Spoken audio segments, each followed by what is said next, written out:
Te voy a hablar hoy de las preguntas para pensar. Este tipo de preguntas que tenemos que llevar al aula, tenemos que hacer a nuestros alumnos en el aula, en las actividades, en los exámenes, para mejorar su comprensión, para elevar el nivel de nuestras clases, de nuestros resultados y del aprendizaje de nuestros estudiantes. ¿Cuál es el problema que tenemos? Que invertimos muchísimo esfuerzo, muchísimo trabajo en llevarles actividades repetitivas, mecánicas, de llenar huecos, de memorizar conceptos, palabras, capitales, partes de cosas y nos quedamos ahí. No es que esto esté mal. Este primer paso de trabajar el vocabulario de la asignatura y de memorizar ciertos algoritmos matemáticos o análisis en las lenguas está bien. El problema es que nos quedamos aquí, que le dedicamos demasiado tiempo. El 70 o el 80% de nuestras actividades son repetitivas y son memorísticas. Entonces te traigo una propuesta para avanzar, para que llevar otro tipo de preguntas.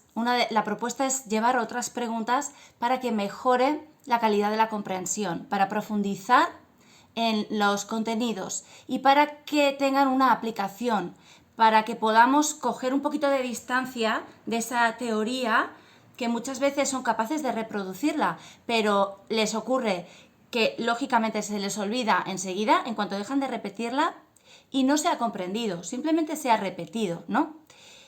Saber decir algo mientras que no sepa hacer nada con esa información es lo mismo que no saber esa información. O sea, si sé pero no hago, es lo mismo que si no sé. Entonces, te voy a traer 5 tipos de preguntas para pensar que les podemos llevar a nuestros alumnos, ¿vale? No quiero decir que quitemos las preguntas de siempre, las partes de algo, las capitales de algo, el nombre de las cosas, no, pero le reducimos el tiempo que le dedicamos a esta parte de la enseñanza para dedicarle más tiempo a la aplicación, a hacer algo con esta información, a relacionarla, ¿vale? Entonces, según voy avanzando en estos 5 tipos de preguntas para pensar, van a ir siendo más exigentes, ¿vale? Las primeras preguntas son tipo para que ellos expliquen esta información, la justifiquen y la razonen. Primera pregunta, ¿qué te hace decir eso? Segunda, pon un ejemplo. Tercera, razona lo que estás diciendo. Como ves, son preguntas abiertas, ¿vale? No hay un hueco que responder, no hay una única palabra que es la idónea. Hay flexibilidad, hay margen para que el alumno pueda probar, pueda indagar, se pueda equivocar, pueda acertar. Segundo tipo de preguntas son las de relacionar, ¿vale? Ya hemos trabajado un tema amplio o varios temas y les podemos preguntar. Primero, ¿en qué se parece y en qué se diferencia esto con otro tema? ¿Vale? Por ejemplo, en historia, por ejemplo, 2 países, 2 culturas, por ejemplo, en ciencias, ¿en qué se parece esta teoría a aquello que ya vimos? Porque al final se va entrelazando la asignatura y las diferentes asignaturas también. Tienes que tener una batería de preguntas para cada tema que empiecen de esta manera. ¿Cómo se relaciona esto con? ¿Cuáles son las ventajas y las desventajas de? ¿En qué se parece y se diferencia tal de tal cosa? El tercer punto, nivel de profundización en los contenidos, es el de los puntos de vista. Entonces hay una frase que ellos tienen que rellenar que es: yo pienso desde el punto de vista de, ¿vale? Y así les obligamos a ponerse en un rol, que no es su punto de vista, que es en otro lugar. Por ejemplo, hemos trabajado un tema y les decimos que escriban una carta pues al ayuntamiento haciendo una petición desde el punto de vista de uno de los afectados, ¿vale? En una situación de historia, de geografía, por ejemplo, en uno de los bandos. A veces se ponen en un bando, a veces se ponen en el otro, para que aprendan que la realidad tiene muchos puntos de vista, ¿vale? Que no es uno solo.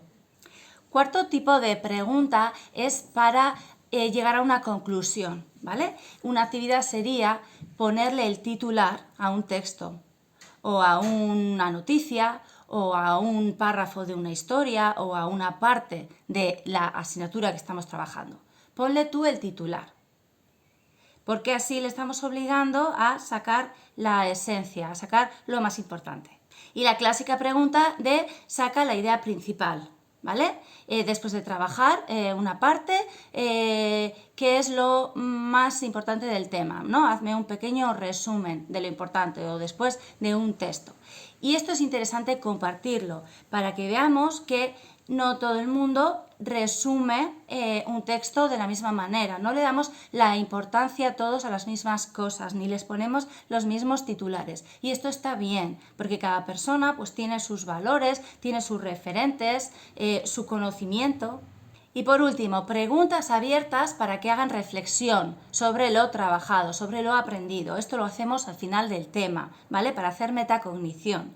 Preguntas del tipo, antes pensaba, ahora pienso, que ellos rellenen, ¿vale? Y esto es muy interesante para el profesor, para saber qué les ha gustado, qué han aprendido, qué han detectado, qué ideas previas tenían que luego se han cumplido o no se han cumplido. Y es muy bonito ver la diversidad que hay en el aula, en estas respuestas. Pues a mí me ha puesto, antes pensaba que este tema iba a ser un rollo y me he dado cuenta que es interesante. Y otros me han puesto pues justo lo contrario. Pensaba que iba a ser interesante y luego pues no me ha gustado nada, ¿no? Otra pregunta para reflexionar es, ¿qué has aprendido en este tema? Pues cítame 3, 4 cosas que hayas aprendido. ¿Y cómo lo has aprendido?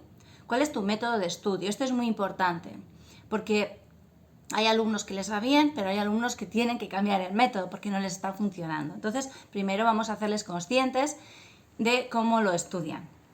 Como ves, son preguntas muy sencillas de llevar al aula. Yo creo que nos falta muchas veces